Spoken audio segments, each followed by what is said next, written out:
Bro, one of the most important thing in the ICU is AKI cases. ये बहुत देखने को मिलेंगे तुम्हें आईसीयू में, so you can't afford to miss this. तो AKI is simply when your kidneys function drop suddenly. अब kidney का फंक्शन सडनली ड्रॉप होगा तो जो वेस्ट मटेरियल है वो प्रॉपरली फिल्टर नहीं हो पाएगा।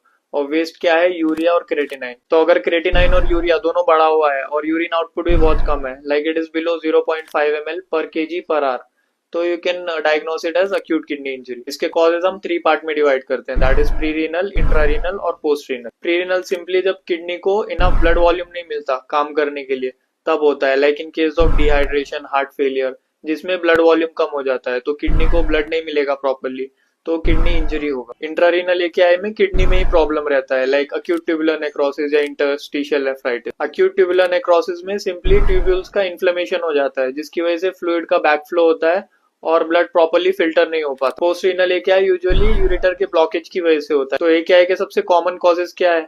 सेप्टिक शॉक है, हाइपोवॉल्यूमिया हो सकता है, देन नेफ्रोटॉक्सिक ड्रग और कॉन्ट्रास्ट डाई जो एंजियोग्राफी के लिए यूज होती है। इसका ट्रीटमेंट सिंपली तुम पहले कॉज देखो। अगर पेरिनल एकेआई है तो गिव लॉट्स ऑफ फ्लूइड जिसकी वजह से किडनी को ब्लड मिलेगा and it will start again. अगर इंट्रारीनल ये क्या है, Lasix दो and stop all the nephrotoxic drug. And we also give nephroprotective drugs like Nephrosafe जिसकी वजह से किडनी प्रोटेक्ट होगी।